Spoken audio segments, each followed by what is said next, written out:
Mirë se vini në kanalin ton, mos harroni të bëni subscribe dhe të klikoni si përzieles për të marrë njoftimet më të reja. Faleminderit! Këto janë shenjat që tregojnë se muskrit nuk janë mirë. Shkoni menjëherë tek mjeku. Muskrit luajnë një rol kyç në rregullimin e funksioneve të organeve të tjera në trupin e njeriut. Ato janë në punë çdo sekond të ditës që njeriu merr frymë. Ndaj, rëndësia e shëndetit të tyre nuk mund të nënvizohet mjaftueshëm. Kur merrni frymë, muskrit marrin oksigjen dhe transferojnë atë në rrjedhjen e gjakut nga ku mundësohet furnizimi i të gjitha organeve dhe qelizave. Kur nxirrni frymën, muskrit nxjerrin dioksidin e karbonit. Muskrit e njeriut janë gjithkohës të shënjestruara nga pluhurat, dotja, duhani dhe një stër substancash të cilat tashmë janë bërë pjesë e jetës. Sëmundjet kronike të rrugëve të frymëmarrjes dhe të muskrive janë gjithnjë në rritje. Disa prej tyre janë astma, bronshiti, tuberkulozi, sëmundjet e këqija e të tjerë. Duhanpirësit janë shumë më të rrezikuar nga sëmundjet e muskrive. Ruajtja e shëndetit të muskrive është thelbësore dhe është një proces i cili nis duke qenë të mirë informuar për simptomat e problemeve me muskrit. Simptomat e problemeve, të cilat lidhen drejt për së drejti me muskrit. Kollë e vazhdueshme. Kolla ndihmon në pastrimin e rrugëve të frymëmarrjes, por kur ajo bëhet kronike tregon që muskrit tuaja kanë nevojë për ndihmë. Kur muskrit janë në vështirësi, kolla shoqërohet me dhimbje krahërore e cila shtrihet në pjesën e shpatullës. Vështirësi në frymëmarrje.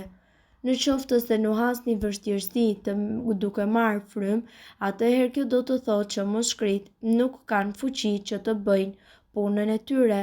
Kjo gjithashtu tregon se rrugët e frymëmarrjes janë të bllokuara. Sekrecionet.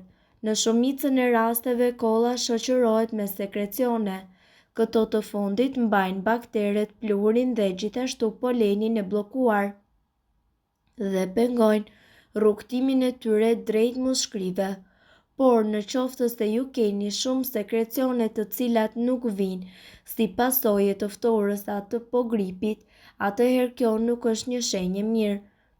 Për më tepër ju mund të vini re ndryshime në ngjyrën, aromën, sasinë dhe trashësinë e sekrecioneve.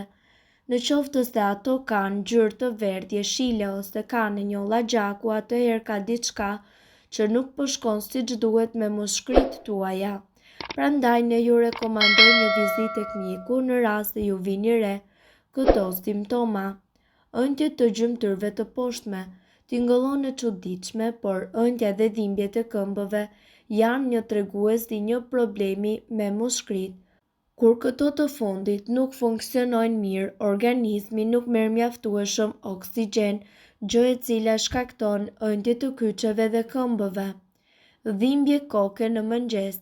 Në qoftë se ju zgjoheni me dhimbje koke ose marramendje, duhet që të konsultoheni me një mjek. Këto dhimbje dalin në pas si pasojë e vështirësisë në frymëmarrje gjatë natës dhe akumulimit të dioksidit të karbonit në enët e gjakut. Nga ana tjetër, ajo shkakton gjithashtu edhe lodhje. Nëse ju ndiheni të lodhur vazhdimisht edhe pse flini mjaftueshëm, atëherë ka një problem me muskrit tuaja. Gjithçka ka të bëjë pikërisht me mungesën e oksigjenit dhe sigurisht ajo shtëron energjitë në organizëm. Probleme me gjumin. Qëndrimi ose fjetja përmbys e bën punën e muskrive akoma dhe më të vështirë dhe gjithashtu ajo ndikon edhe në cilësinë e gjumit. Prishja e gjumit ka një ndikim tepër të fortë në mirëqenien e organizmit. Si të përmirësoni shëndetin e muskrive? Hiqni dorë nga duhani në qoftë se e pini, qëndroni larg zonave të ndotura ose mbani maska nëse punoni në zona të tilla. Ushqeuni shëndetshëm. Mos përdorni solucione pastruese kimike me aromë tepër të fortë. Merrni bimë pastruese për ajrin në shtëpi dhe kryeni sa më shumë aktivitet fizik. Pa mushkrit duhet të dini se nuk ka jetë. Ato kanë nevojë për pastrimin e oksigjenit nga toksina dhe transportimin e tij nëpërmjet të gjakut të drejtë të gjithë organizmit. Pra, sistemi frymëmarrjes duhet mbrojtur me fanatizëm për një jetë më të gjatë. Mbrojtja fillon duke u kujdesur në ushqime, pije dhe substanca që lejojnë të futen në organizëm. Në këtë video ju do të mësoni për ushqimet dhe pijet më të domosdoshme për shëndetin e mushkrive. Uji është i pari në listë sepse ai e hidraton organizmin plotësisht. Sa më të dehidratuara mushkrit, aq më i lartë niveli i irritimit të tyre do të jetë. Për më tepër çdo gotë me ujë, ju do të merrni më shumë oksigjen të nevojshëm. Frutat e pyllit. Shëndeti i mushkrive është gjithashtu i lidhur fort me praninë e toksinave. Frutat e pyllit janë perfekte për pastrimin e mushkrive nga toksinat, pasi boronicat, rrushi, luleshtrydhet kanë shumë antioksidantë të cilat ofrojnë mbrojtje kundër sëmundjeve të këqija, përfshirë këtu edhe atë në mushkri. Fasulet janë të mira si për zemrën, ashtu edhe për mushkrit. Ato janë një burim shumë i mirë i fibrës dhe një racioni i tyre plotëson 50% të nevojës ditore për fibër. Një ushqim dhe një regjim i pastër me fibër luan një rol kyç në shëndetin e mushkrive. Mollët përmbajnë vitamina dhe gjithashtu minerale thelbësore për funksionimin e duhur të mushkrive. Bëhet fjalë për vitaminën C, prania e së cilës ulë rrezikun e sëmundjeve të mushkrive. Për më tepër, ato përmbajnë gjithashtu fibër dhe ujë. Shega është një heroinë e vërtet në mesin e ushqimeve të shëndetshme.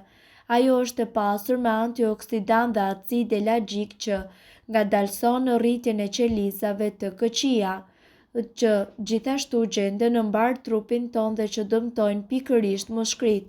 Specat e kuq djegës. Specat djegës janë mirëbërës jo vetëm kundër sinuzitit, por edhe për pastrimin e frymëmarrjes nga sekrecionet.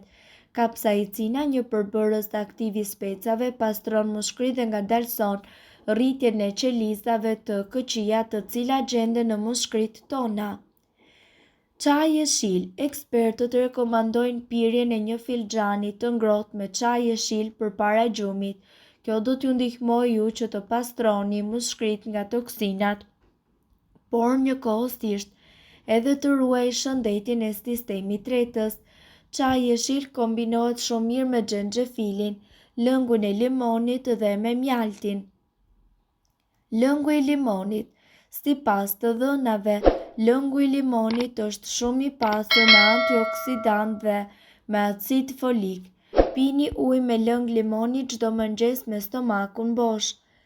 Lëngu i boronicës së kuqe ose ananasit. Këto fruta janë të pasura me antioksidant dhe lëngun e tyre mund ta pini çdo ditë në mes të vakteve ose gjatë drekës. Nëse po përpiqeni të pastroni mushkrit, atëherë shmangni pijet e gazuara dhe alkoliket. Lëngu i karrotës. Karrota është e pasur me beta-karoten dhe vitamina A, K, C dhe B. Lëngu i saj rrit nivelin e alkalinës në gjak dhe studimet kanë konfirmuar se disa karrota në ditë ulin rrezikun e sëmundjeve të mushkrive. Gjithashtu është zbuluar se edhe ushqimet e pasura me antioksidantë, si për shembull spinaçi, frutat e pyllit, brokoli, peshku dhe rrushi, janë ushqime të pasura me antioksidantë që forcojnë imunitetin, kapacitetin e mushkrive dhe të frymëmarrjes.